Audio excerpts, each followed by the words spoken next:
लाखर विमल की नमस्कार। फिर हल्की फुल्की बात लेके हम रूबरू हैं कि भारी भरकम तो हमने वैसे भी नहीं करनी, भारी भरकम से थोड़ा सा हमने रिलैक्स ही रहना है। और चलते चलते रील्स सामने भी आती हैं, कई बार दिमाग में भी आता है, बट उसको ओवरकम किया जाता है।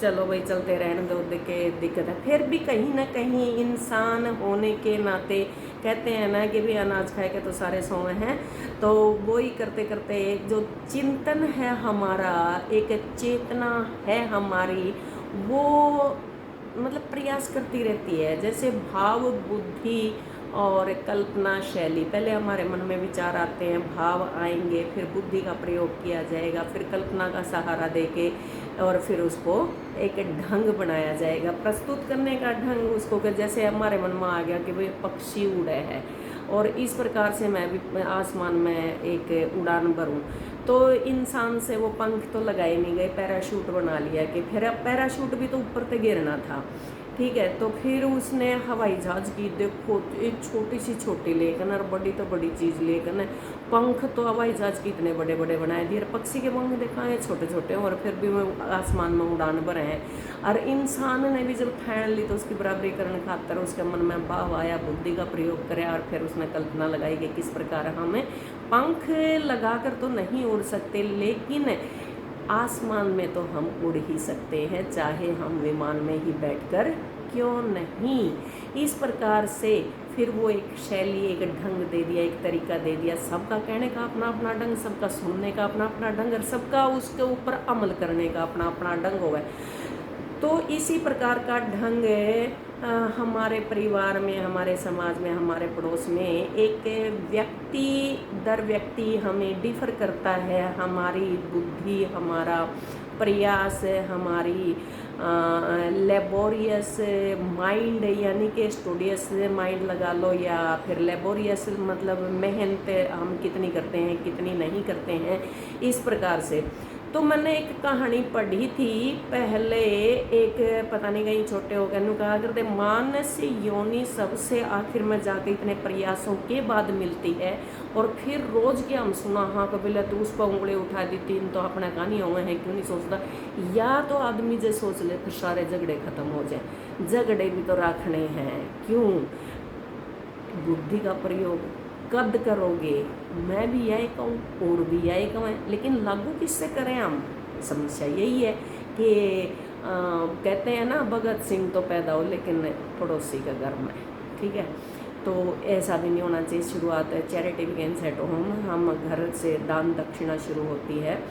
तो मैंने जो कथा पढ़ी थी वो क्या थी कि मनुष्य योनि कितने प्रयासों और कितने जन्मों के बाद मिलती है। छोटे छोटे थे तब दादी बूढ़ी गया भी कर देख बोला, सोबत ही नगरिया सारी जागू थी अकेली में, श्याम सुंदर मोहन के सुना रहे हमारी हेली में, लाख 84 फेरे में या दुनिया फिरे अंधेरे में। यानी कि 84 लाख योनि के बाद हम अंदाज़ा लगा सकते हैं, हम पौराणिक कथाओं को पढ़ के अंदाज़ा लगा सकते हैं। हम अपने आसपास में कहते हैं ना, सुनी हुई जो एक हमारी शिक्षा है, कर्ण श्रुत, इसमें तुलसीदास ने भी लिखा है श्रुत, यानी कि सुनकर जो हम देख क्या कर दे, रामलीला देख क्या कर दे, वो सुन क्या कर दे, वो ज्ञान हम न होया करता।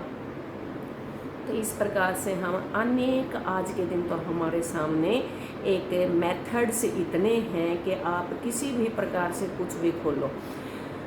तो वो क्या थी प्रभाव। कई बार जब मनुष्य योनि में हम पैदा हो जाते हैं तो हमारे पूर्व जन्म का प्रभाव दिखाई देता है, वो असर रहता है।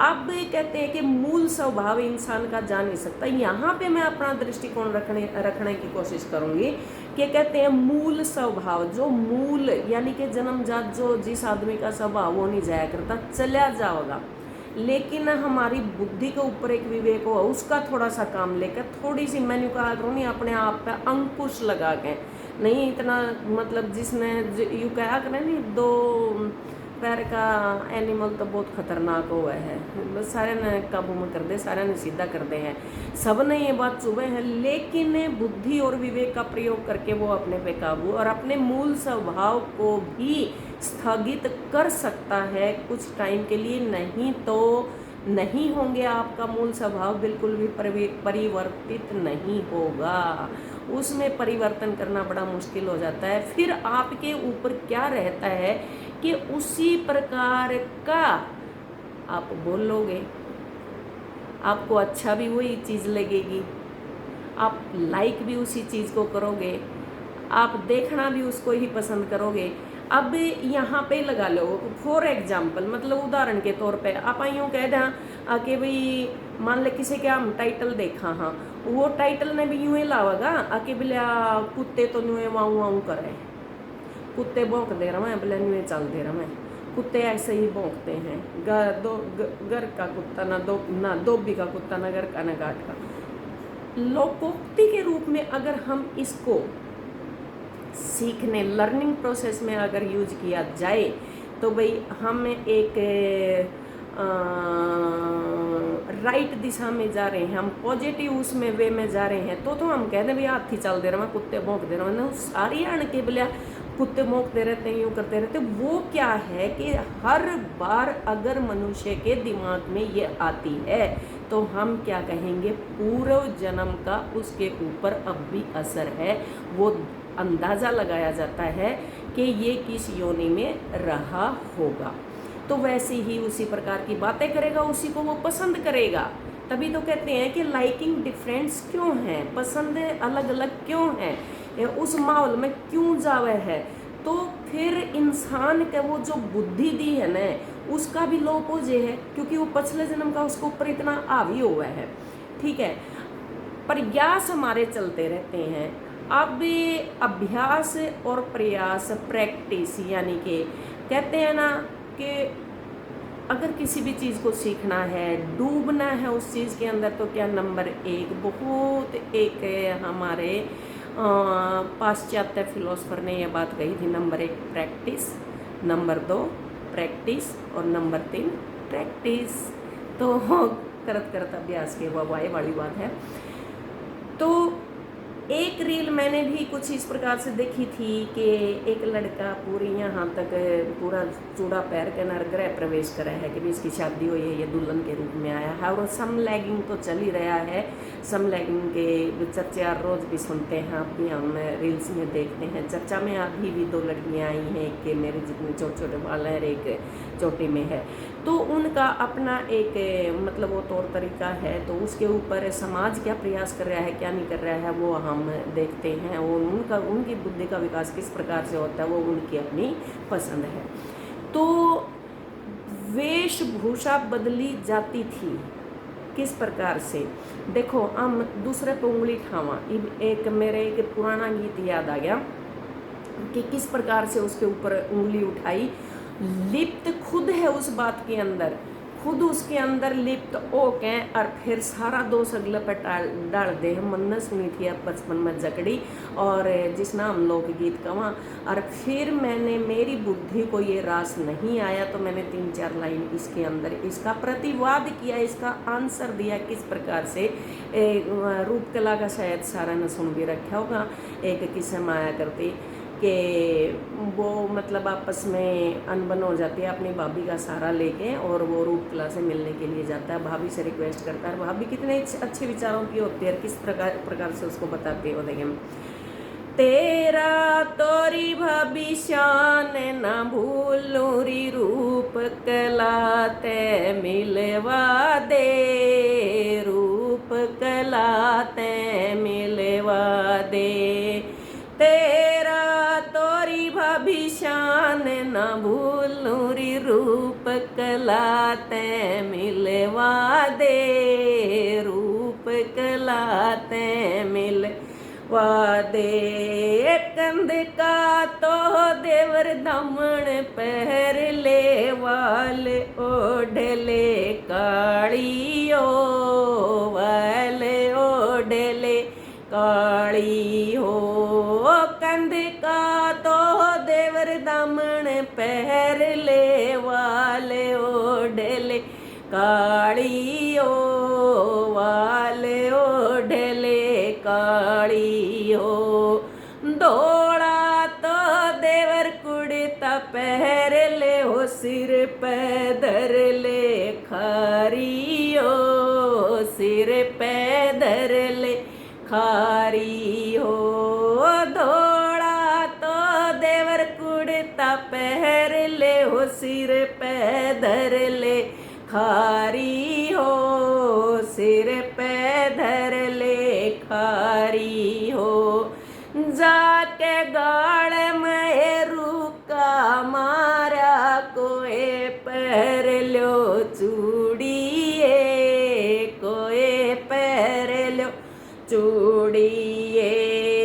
जाके गाड़ में रुका मारा कोए पैर लो चूड़िए, कोए पैर लो चूड़िए।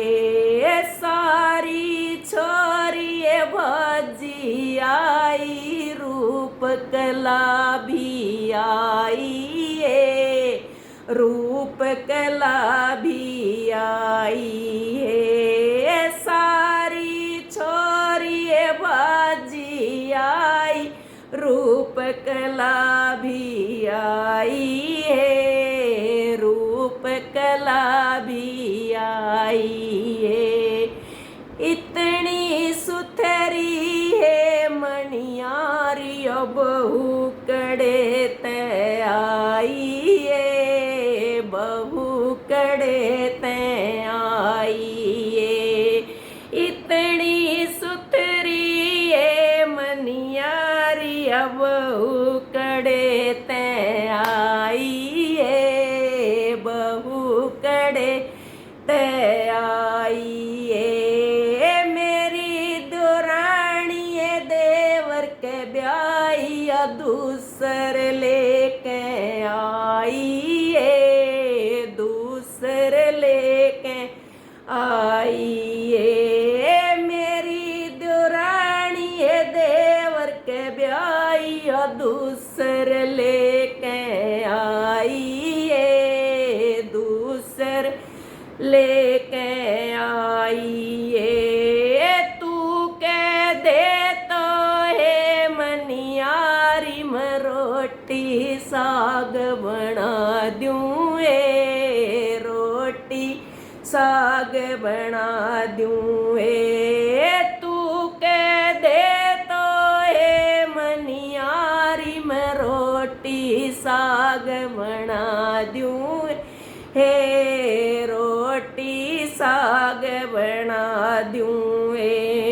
मेरे लेखे ढोल जमा दे, कद इनकार करूँ सुए, कद इनकार करूँ सुए।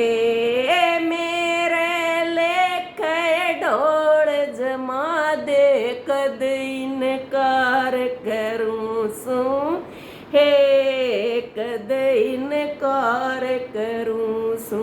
हे तू कह दे तो है मनियारी, मस्त रंग सेज बिछा दूँ, सतरंग सेज बिछा दूँ।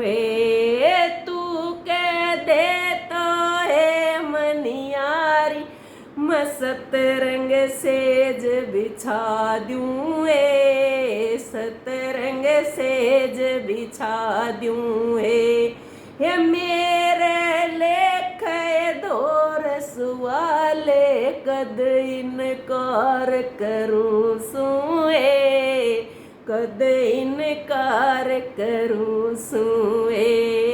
मेरे लेखे दोरस वाले, कद इनकार करूँ सुए, कद इनकार करूँ सुए।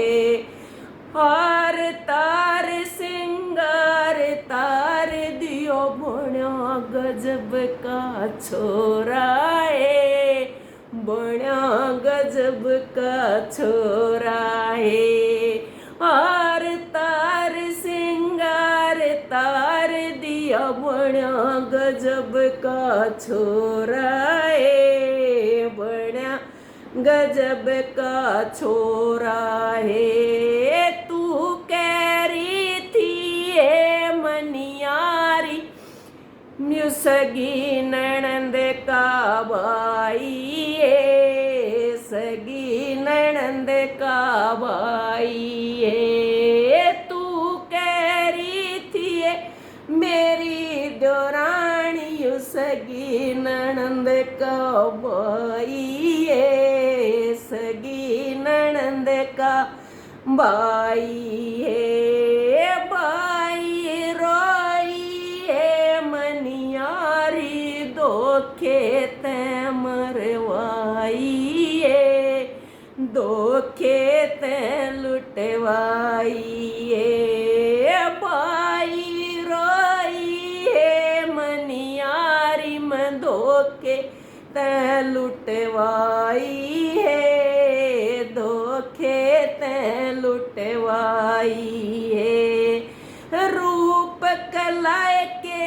जीसू कहता क्यों रोटी साग बनाई रोटी साग बनाई रूप कलाए के जीसू कहता रोटी साग बनाई रोटी साग बनाई तेरा आपा काबू को न मेरे तो मंद लाई क्यों मेरे तो मंद लाई तेरा आपा काबू को न क्यों मेरे तो मंद लाई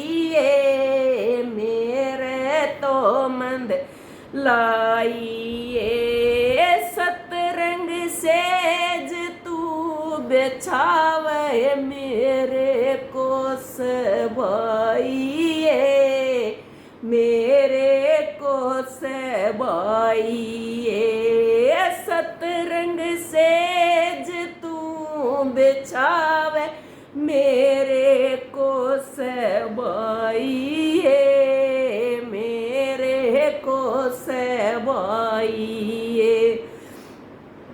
तो बे कहना इतना आसान हो है अगले अपना वो तो अपना रूप बदल के गया था तो अब तक मैं समझ लो गलती किसकी है लेकिन हम एक न सुन के न मतलब प्रतिवाद वाद नहीं करें तो 3 लाइन मेरे मतलब जब मैंने बुद्धि का सुना तो सारा दोष उस पर मनियारी पे लग गया न बोली बोले उसने गाड़ देवा भाइया की तो वह क्यों सहन करेगी कवा नहीं बोले एक आंगली करे तो 3 अपने का नहीं हो जाए तो आंगली भी इस ढंग तक करो के मतलब आंगली दिखाने का ढंग बदल लो ज्ञान उतना पा लो जिस पर आंगली ठानी हो उसकी सारी पहला सुन लो फिर उसने सुना दो फिर उस पर आंगली ठा लो हैं तो उस पर मनियारी पे तो आंगली ठा दी थी उसने यूं कर ठाने की बजाय उसने यूं उठा दी तो तेरा क्यों जी सूखा था तन्ने क्यों साग रोटी बनाया तन्ने क्यों सतरंग सेज बजा रहे फिर मेरे पर तो मन दिलावा तुम मेरे ऊपर दोष दरे तुम तो ये मतलब ही हम कहते हैं कि ज्ञान अपना दिमाग थोड़ा सा सोच के फिर कहते कंपनी का फर्क पड़े क्यों कर पड़ जाए कंपनी का फर्क मनियारी भी तोड़े बैठी थी आराम से बैठी थी मैं तो ये जो जकड़ी मैं सुना करती यहीं तक सुना करती कि भाई वो हार तार सिंगार तार दिया सगी ननद का भाई है और तू कह रही थी ये मनियारी यो मेरी दुरानी तू को थी मनियारी मेरी देवरानी है और ये तो मेरी सगी ननद का भाई है तने मैं धोखे ते लुटवा दी तो फिर उसने जवाब दिया तो 3 लाइन में नहीं जोड़ी थी कि भाई रोटी साग तू बनावे फिर मेरे को सब यार सतरंग सेज तू बुझावा मेरे तो मतलब क्या खातर बोले तूने वो कराया था तो उंगली भी उठाओ तो थोड़ा सा सोच समझ के उठाओ और जब उंगली उठाओ उंगली उठाने का तरीका बदल लो कि ले भाई हमने तो जमा करती तीनों भी तेरे कहानी या भी तेरा कहानी अरगूठा भी तेरा कहानी यो भी तेरा कहानी सब ने लाठर विमल की नमस्कार ऐसे ही हल्के फुल्के बातों के साथ आते रहेंगे सुनते रहेंगे सुनाते रहेंगे okay take care bye bye.